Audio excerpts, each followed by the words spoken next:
बिस्मिल्लाहिर्रहमानिर्रहीम। अस्सलाम वालेकुम नादरीन, आप यूट्यूब चैनल देख रहे हैं। मैं इमरान खान हूँ। इमरान खान साहब का केस लगा मगर कोई कानूनी तरीक़ाकार फॉलो नहीं हुआ। यानी इमरान खान साहब का तोशाखाना 2 का एक केस सुना जा रहा है अडियाला जेल में, लेकिन कोई कानूनी तरीक़ाकार फॉलो नहीं किया जा रहा। एक दिन पहले अचानक बताया जाता है कि जनाब अब केस लगेगा, ना ही वकला को अंदर जाने दिया जाता है, ना ही फैमिली को अंदर जाने दिया जाता है, और ना ही आज़ाद मीडिया को अंदर जाने दिया जाता है। तो इस तरीके से तो केस लग रहा है।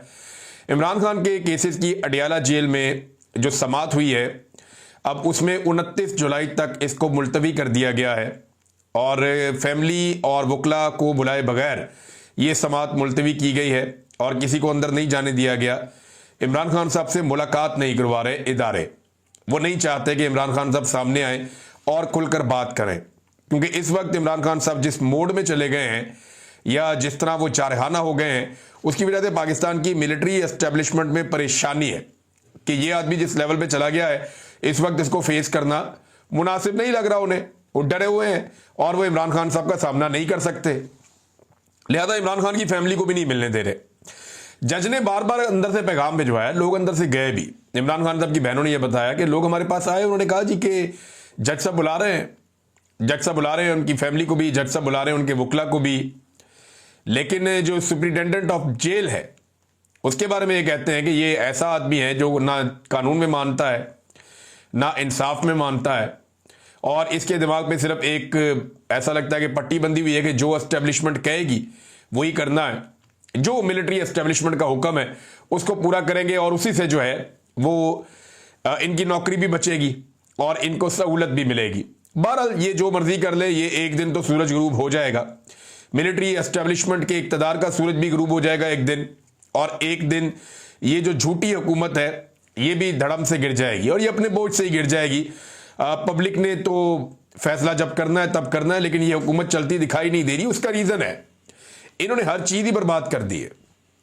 मुल्क के अंदर कोई एक चीज़ या कोई एक महकमा या कोई एक सिमत वो जो ठीक चल रही हो वो ये आइडेंटिफाई करके बताएं कि ये ठीक चल रहा है। मईशत मुकम्मल तौर पे बर्बाद है। कौमी खजाना, उसमें कौम का पैसा नहीं है, पाकिस्तान का पैसा नहीं है, उसमें चाइना का, उसमें सऊदी अरब का, यूएई का और उधार का बैंकों का पैसा पड़ा हुआ है। वो पैसा हमारा नहीं है। हमारा बजट फुल खसारे में जा रहा है। टैक्स कलेक्शन ये सही तरह कर नहीं पा रहे हैं, तो मईशत का तो भट्टा बैठ गया है। गरीब और आम आदमी को इन्होंने वैसे ही कुचल के रख दिया है। यानी ये खाने के तेल के ऊपर जो कुकिंग ऑयल होता है उसके ऊपर 175 रुपए लीटर इजाफी वसूल कर रहे हैं। चीनी के ऊपर फी किलो के हिसाब से 70, 80 रुपए की दिहाड़ी ये लोग लगा रहे हैं। पहले 7.5 लाख टन चीनी पाकिस्तान से बाहर भेज दी कि जनाब यहां वाफर है, और साथ ही जब हमने उस वक्त बताया कि यार चीनी कम पड़ जाएगी पाकिस्तान में, मत भेजो बाहर, ये बाद में आपको इंपोर्ट करनी पड़ेगी महंगी, और बाद में महंगी इंपोर्ट कर ली और इस बीच में अवाम की जेब के ऊपर एक डाका भी डाल दिया। एक किल्लत पैदा की ना, किल्लत पैदा करने के लिए पहले बाहर भिजवा दी, यहां पे किल्लत मसनूई पैदा कर दी, चीनी को महंगा करके बेच दिया और फिर टैक्सेस की छूट लेकर बाहर से वापस मंगवा ली। इसी तरह यूक्रेन से नाकस गंदुम इन्होंने मंगवाई थी, $1 अरब का, वो भी स्कैंडल था, उसके ऊपर कोई बात ही नहीं करता। और अब एक बड़े हुकूमती ओहदेदार या सबसे बड़ा जो सियासी खानदान पाकिस्तान में बना फिरता है उनका एक बंदा, जनाब उन लोगों ने पैसा लगा दिया क्रिप्टो के अंदर, और जो पैसा लगाया वो अरबों रुपया वो डूब गया। सुनने में जो आ रहा है, पाकिस्तान का नाम भी डुबो रहे हैं, पाकिस्तान का पैसा भी डुबो रहे हैं। और इसहाक डार साहब जो है उनकी हालत तो ये है कि इस वक्त पाकिस्तानी अवाम और पाकिस्तान का मीडिया सब लोग उन पर भड़के हुए। इन लोगों ने कौम को चूना लगाया, कौम को बेवकूफ बनाया, बार बार कौम को यह कहते रहे कि मुशर्रफ ने पकड़ के आफिया सदीकी अमेरिका के हवाले की थी, हम लेकर आएंगे। नवाज शरीफ ने कौम को ये चुरन बेचा। अभी 2 दिन पहले शहबाज शरीफ ने मुलाकातें की आफिया सिद्दीकी की बहन के साथ। ये सारे वक्तन फवक्तन परवेज रशीद हो गया या ख्वाजा आसिफ हो गया या यही डार साहब और इनके बाकी लोग हो गए, ये सारे बार बार आफिया सिद्दीकी के लिए आवाज उठाते रहे। इरफान सिद्दीकी, लटरम पटरम सब ये कहते रहे कि जनाब हम आफिया सिद्दीकी को अमेरिका से छुड़ा कर लाएंगे। इसके ऊपर उन्होंने पूरा एक नैरेटिव बिल्ड किया हुआ था, पाकिस्तानियों को बेवकूफ बना रहे थे, और वहां जाके इसहाक डार ने कोई और स्टेटमेंट दे दिया। ये इन लोगों का कोई दीन ईमान नहीं है। मैं आपको बताता हूं कैसे। ये ना ताजिर लोग, और मैं लॉजिकल बात करूंगा, गुस्से में बात नहीं कर रहा। देखिए, ये जो शरीफ खानदान है या इनके साथ जो जुड़े हुए लोग हैं, इनका कोई दीन ईमान नहीं है। नवाज शरीफ का भाई जो है वो आफिया सिद्दीकी की बहन के साथ बैठकर आफिया सिद्दीकी की रिहाई के लिए बात करता है। शहबाज शरीफ, नवाज शरीफ का समधी जो है वो अमेरिका में जाकर कहता है जी आफिया सिद्दीकी की गिरफ्तारी बिल्कुल कानून के मुताबिक है, और ठीक गिरफ्तारी हुई है उसकी। इसी तरह हमने इमरान खान को भी गिरफ्तार किया हुआ, वो वहां पे आफिया सिद्दीकी के ऊपर होने वाला जुल्म उसको जस्टिफाई कर देता है। ये ताजिर लोग हैं, ये कारोबारी लोग हैं, ये जहां मुनाफा देखते हैं वहां सजदा करते हैं। ये अपने मुनाफे और अपने फायदे को देखकर फैसला करते हैं कि इन्होंने कौन सी लाइन लेनी है। आपको याद नहीं है ख्वाजा आसिफ ने क्या किया था अमेरिका में जाकर? पाकिस्तान में ख्वाजा आसिफ सरदर्द की बाजी लगाकर यह साबित करना चाहते हैं कि इमरान खान साहब जो हैं वो यहूदियों के एजेंट हैं, या वो मगरिब के मुलाजिम हैं, या वो अमेरिका की खुशनुदी है। इन चक्रों में वो ये साबित करना चाहते हैं यहां पे। लेकिन जब अमेरिका में यही ख्वाजा आसिफ साहब अमेरिकी मीडिया के सामने बैठते हैं तो वहां पे यही ख्वाजा आसिफ साहब कहते हैं जी अमेरिका इस बात को समझे कि हम बड़े लिबरल लोग हैं, हम तो बड़े मगरिब को चाहने वाले लोग हैं। ये तो इमरान खान है जो इस्लामी पॉइंट ऑफ व्यू रखता है। इमरान खान हमसे ज्यादा इस्लामी है। इमरान खान हमसे ज्यादा इस्लाम को और उसके कवानीन को और उसकी चीजों को फॉलो करता है। बुनियाद परस्त आदमी है, वो ज्यादा फंडामेंटल है। हम तो बहुत लिबरल हैं, हम तो आपकी तरह के लोग हैं। और ये तो अमेरिका में जाके कहते हैं जी इमरान खान शलवार कमीज क्यों पहनता है। अमेरिका में जाके ये इस तरह की बातें करते हैं कि जनाब इमरान खान तो असल मुसलमान है। यहां पे आके कहते हैं नहीं वो यहूदियों का एजेंट है। तो ये जहां पे जो सौदा बिकता है वहां पे वो वाला सौदा बेचना है। अच्छा, ये काम जो है ना ये आज से 10-20 साल पहले तक हो जाता था, लेकिन जब सोशल मीडिया का एक फिनोमिना आया ना तो पूरी दुनिया एक ग्लोबल विलेज बन गई। जो एक्चुअल ग्लोबल विलेज बना है वो सोशल मीडिया के आने के बाद बना है। अब ग्रॉक जैसी आर्टिफिशियल इंटेलिजेंस के टूल्स मौजूद हैं, उनसे आप पूछें तो वो सारे स्टेटमेंट उठा के सामने रख देते हैं। वो 1 मिनट में पोस्टमार्टम कर देता है और एक एक चीज याद भी दिला देता है। तो अगर इंसानी दिमाग से कोई चीज मुबहम हो गई है, आप भूल भी गए हैं, तो आपके पास आर्टिफिशियल इंटेलिजेंस है और सोशल मीडिया का दौर है। अब ये अमेरिका में एक बात करते हैं, सेम टाइम में वो बात पाकिस्तान में सुनी जाती है। ये नहीं हो सकता कि आप उन्हें कोई और बात करके उन्हें मुतमिन कर दें और यहां पे आगे कोई और बात करके पाकिस्तानियों को बेवकूफ बना लें। वो दौर चला गया। डार साहब की चंगी मंजी ठुक रही है और पाकिस्तान की आवाम जो है वो सख्त गुस्से में है कि यार ये आदमी आफिया सिद्दीकी के ऊपर जुल्म हो रहा है। मुबैना तौर पे उनका वहां पे जिनसी तौर पे उनको निशाना बनाया गया है, उनके ऊपर बड़ा तशद्दुद हुआ है, उनकी हालत बहुत खराब है। उनके वकला जो बताते हैं वो सुनने के बाद आप कानों को हाथ लगाते हैं जितना जुल्म आफिया सिद्दीकी के ऊपर अमेरिकन जेल के अंदर हुआ है। 86 साल की सजा अमेरिका में उन्हें सुनाई गई है और ये बंदा वहां पे बैठ के जस्टिफाई कर रहा है उस सजा को। हैरत होती है, इन्होंने पाकिस्तान की हर चीज को बर्बाद कर दिया है और अब ये अपनी बर्बादी पे भी तुले हुए। और नवाज शरीफ की सियासत एक्चुअली यही है। अमेरिका में किया क्या देखें, एक तो मादनियात है ना पाकिस्तान की, इसको आप समझे कि ये फैसला हो गया है कि पाकिस्तान की मादनियात और कीमती मिनरल्स जो रेयर अर्थ मिनरल्स हैं ये अब अमेरिका के हवाले करने का फैसला हो गया है। और ये पाकिस्तान की एस्टेब्लिशमेंट ने फैसला कर लिया है कि इमरान खान से बचना है तो अमेरिका की हर बात माननी पड़ेगी। कुछ भी गिरवी रखना पड़ा, कुछ भी देना पड़ा, वो दे देंगे। इमरान खान के सामने सरेंडर नहीं करेंगे। वजह यह है कि इमरान खान पाकिस्तानी कौम को लेकर एस्टेब्लिशमेंट के इक्तदार का सूरज हमेशा के लिए गरूब कर देगा। लिहाजा ये अमेरिका के तलवे भी चाट लेंगे, लेकिन इस वक्त इमरान खान जो है उसका सामना ये नहीं करेंगे। मादनियात अमेरिका के हवाले करने का आत्मी फैसला हो गया। 27वीं आईनी तरमीम इस सूरत अब होगी, इसके लिए हर सूरत में की जाएगी। और मैं आपको पहले बता रहा हूं कि 27वीं आईनी तरमीम का ड्राफ्ट बनना शुरू हो गया है और 27वीं आईनी तरमीम के ड्राफ्ट के ऊपर पाकिस्तान की एस्टेब्लिशमेंट कुछ कानूनी दिमागों के साथ मिलकर काम शुरू कर चुकी है। उसके ऊपर काम हो रहा है। फजल रहमान इसमें सहूलतकारी फराहम करेंगे। फजल रहमान का फायदा यह होगा कि उन्हें कुछ आने वाले इलेक्शन में एडजस्ट किया जाएगा, कुछ अभी एडजस्ट किया जाएगा। कुछ फजल रहमान साहब के हवाले से करप्शन के और दीगर मामलात हैं तो उसमें भी उनको रिलीफ दे दिया जाएगा कि जनाब ठीक है, आपको हम नहीं छेड़ते, आप हमें ना छेड़ें। ये 27वीं आईनी तरमीम करवाएं और इसमें जो है फाटा को या जितने कबायली इलाके हैं उनको वफाक के अंडर करवाएं वापस, ताकि वहां की जो मादनियात हैं वो हमारे हवाले हो जाएं। तो अब 27वीं आईनी तरमीम में बंदोबस्त किया जाएगा, चाहे ऐसे किया जाए चाहे ऐसे किया जाए। बंदोबस्त तो किया जाएगा ताकि मादनियात अमेरिका के हवाले करने के रास्ते में कोई रुकावट बाकी ना रहे। गंडापुर ने एक इजाफी सेनेटर देकर एस्टेब्लिशमेंट की भरपूर खिदमत की है। एक इजाफी सेनेटर देने के बाद गंडापुर ने एस्टेब्लिशमेंट की यह मुश्किल आसान कर दी कि 2/3 अक्सरियत के लिए उन्हें मारधाड़ करनी पड़ती थी, अब नहीं करनी पड़ेगी। तो फजलुर रहमान साहब भी काम आ जाएंगे, गंडापुर साहब भी काम आ गए और 2/3 अक्सरियत भी करवा दी गई। तो अब सब कुछ एस्टेब्लिशमेंट के कंट्रोल में है। लेकिन देखिए, एक मंसूबा तो इंसान बनाता है और एक हमारा रब बनाता है, और रब का मुकाबला कोई नहीं कर सकता। अल्लाह रब्बुल इज्जत वही इज्जतों का, जान का, माल का, इक़्तिदार का, हर चीज का मालिक है और वही फैसला साज है। वो फैसला करता है और जो वो कहता है और जो वो चाहता है वही होता है। होना तो वही है, ये जितनी मर्जी प्लानिंग कर लें। नाज़रीन, एक मैं ऑडियो सुन रहा था और वीडियो देख रहा था, ये मैं चाहता हूं मैं आपके सामने ये चीज जरूर रखूं। एक घर के अंदर छापा पड़ रहा है और ये एक रिटायर कर्नल है, उसका घर है। ये कर्नल जो है मलिक रियाज साहब के बाद नौकरी करता है, लिहाजा आजकल मलिक रियाज ज़ेर-ए-ताब है तो मलिक रियाज के बंदे भी उठाए जा रहे हैं।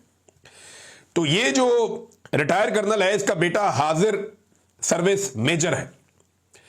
अब जनाब यहां पे आवाजें ये आ रही हैं कि हाजिर सर्विस मेजर के घर पे हमला कर दिया, हाजिर सर्विस मेजर के घर के ऊपर आकर आपने ये छापा मारा है, हाजिर सर्विस मेजर के घर के अंदर आप कैसे बगैर वारंट के दाखिल हो सकते हैं। क्यों भाई, मेजर आसमान से उतरा है? क्यों? वो कोई लोहे की रोटी खाता है? वो हमारी तरह का पाकिस्तानी है, हमारी तरह का इंसान है। जब एक उस्ताद के साथ ये हो सकता है, एक डॉक्टर के साथ ये हो सकता है, एक मजदूर के साथ ये हो सकता है, एक किसान के साथ ये हो सकता है, एक प्राइवेट नौकरी करने वाले के साथ ये हो सकता है, एक सहाफी के साथ ये हो सकता है, एक शायर के साथ ये हो सकता है, तो मेजर ने यूनिफॉर्म पहना हुआ है तो वो आसमान से उतरा हुआ है क्या? अगर बाकियों के साथ गलत हुआ तो ये भी गलत है, और अगर ये ठीक हो रहा है तो फिर बाकियों के साथ भी ठीक बोलो। भाई मेजर के घर पे ये क्या दो पाकिस्तान है या अलग है? कि जो मिलिट्री के लोग हैं उनका पाकिस्तान अलग है और जो सिविलियन कीड़े मकोड़े हैं उनका पाकिस्तान अलग है। अभी थोड़े दिन पहले कराची से एक ऑडियो आई हुई थी, वो एक प्रोफेसर साहब है, उन्होंने बताया भी, उन्होंने फौजी अफसर का जो मुलाजिम था उसको बताया भी कि यार मैं प्रोफेसर हूं, पढ़ाता हूं बच्चों को इतने साल से, उसके मुंह पे थप्पड़ मारा प्रोफेसर के, तो उसकी इज्जत नहीं थी। ये जो लोग जवाब दे रहे हैं ना कि एक मेजर के घर के ऊपर क्यों छापा मारा गया बगैर वारंट के, उनको डूब के मर जाना चाहिए। हर पाकिस्तानी की इज्जत उतनी है जितनी इस मेजर की इज्जत है। बाकी पाकिस्तानी भी उतने ही पाकिस्तानी है जितना ये मेजर पाकिस्तानी है। भैया मेरे घर पे छापा पड़ सकता है, मेरे साथ जुल्म हो सकता है ये, और मैं एक चीज आपको सबको बताऊं, ये आग आपके सबके घरों तक आएगी, चाहे आप किसी भी महकमे में, किसी भी इदारे में काम करते हैं। मिलिट्री एस्टेब्लिशमेंट अपने मफाद के सामने किसी को खड़ा नहीं होने देगी। ये अपने मफाद के सामने कुछ बर्दाश्त नहीं करते। मुझे कहते थे आईएसआई के लोग, जब मैं उनकी हिरासत में था, गैर कानूनी हिरासत में, मुझे कहते थे इमरान साहब हम जानते हैं आप मुहिब वतन आदमी है, लेकिन हमारी ये मजबूरी है, आप हमें बाहर सूट नहीं करते, ये वो कहते थे। तो आप जितने मर्जी मुहिब वतन हो, आप जितने मर्जी वफादार हो, आपने अपने मुल्क के लिए जितनी भी कुर्बानी दी हो, आप जब भी मिलिट्री एस्टेब्लिशमेंट के मफाद के खिलाफ जाएंगे ये आपको निशानी इबरत बनाएंगे। आपको जनरल अमजद शोएब साहब याद है, सारी जिंदगी फौज की खिदमत की, उठा के उसको जेल में डाल के उसका तस्वीर बना के लगा दिया। कितने ही लोग ऐसे हैं जिनके ऊपर बदतरीन तशद्दुद किया गया जो फौज में सर्व कर चुके हैं। वो ये कोई फर्क नहीं पड़ता इससे कि ये फौजी है या वो, सब पाकिस्तानी है। किसी के घर में भी घुसेंगे तो उतनी तकलीफ होनी चाहिए, चाहे कोई गरीब आदमी हो, चाहे किसी का एक कमरे का घर हो, चाहे कोई किसान है या मजदूर है, उसकी भी इज्जत उतनी है जितनी किसी मेजर की या जनरल की या किसी की भी इज्जत हो सकती है। तो ये एक तो मैं ये बता रहा हूं।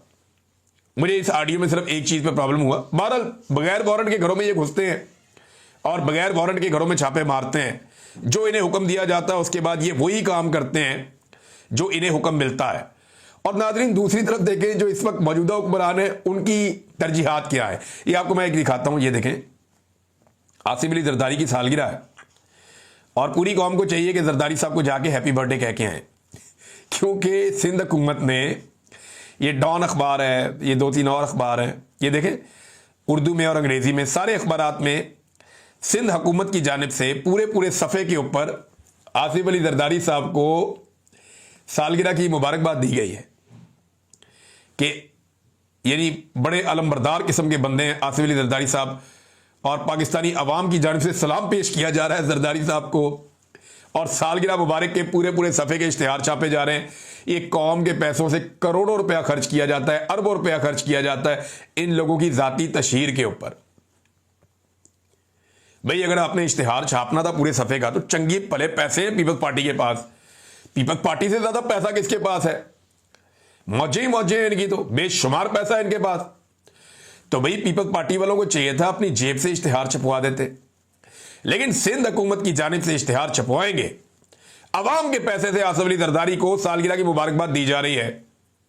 अभी आप ट्विटर पे एक पोल करवा लेना कि क्या आप आसिफ अली जरदारी को सालगिरह की मुबारकबाद देना चाहते हैं, तो लोग आपको बता देंगे वो भी सालगिरह तो बच्चों की होती है। आप इतने बड़े आदमी को, वो बूढ़ा आदमी है, अपनी जिंदगी का आखिरी टाइम गुजार रहा है, उसको आप सालगिरह की मुबारकबादें दे रहे हैं, और वो भी अवाम के पैसों से आप दे रहे हैं। अवाम के पैसों से जरदारी साहब की, कायदे आजम की सालगिरह पे तो मुबारकबाद नहीं देते आप, जो बाबा कौम है। अल्लामा इकबाल की सालगिरह पे मुबारकबाद ऐसी इतने बड़े बड़े पूरे पूरे सफ़े के इश्तिहारात देना आप, जो शायर मशरिक है। जरदारी साहब की सालगिरह पे सिंध के अवाम के पैसे से मुबारकबाद दी जा रही है, अंदाजा करें आप। और इस पे जो है वो एक प्रोग्राम भी रखा गया, अंग्रेजी रॉक म्यूजिक सुनाकर जो है वो अपने कारकुनों को महसूस करने की कोशिश कर रहे थे। ये हालात हैं इनके। और नाज़रीन, अनीस सत्ती, आपको ये नाम याद होगा अनीस सत्ती का। ये शख्स 8 माह पहले नौजवान शहीद हो गया था और इसे गोली मारी गई थी डी चौक में।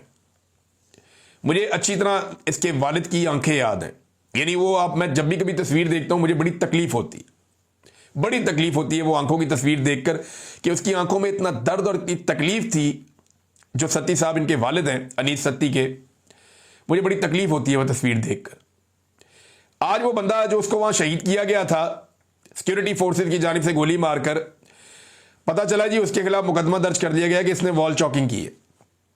कैसा घटिया और बेहुदा निजाम है पाकिस्तान में कि इन्हें इस बात की समझ नहीं है कि ये पहले इंसानों को कत्ल करते हैं, फिर उनकी लाशों की तजलील करते हैं।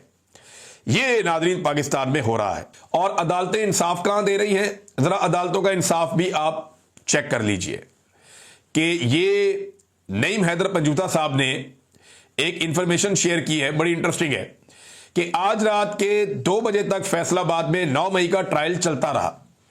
जज साहब को कहा गया कि जल्दी ट्रायल खत्म करके अपोजिशन लीडरान शिबली फराज, उमर अयूब, हामिद रजा और दीगर को सजा दें, ताकि उनको गिरफ्तार करके वहां इलेक्शन करवा के अपनी सीटें बढ़ाई जाएं।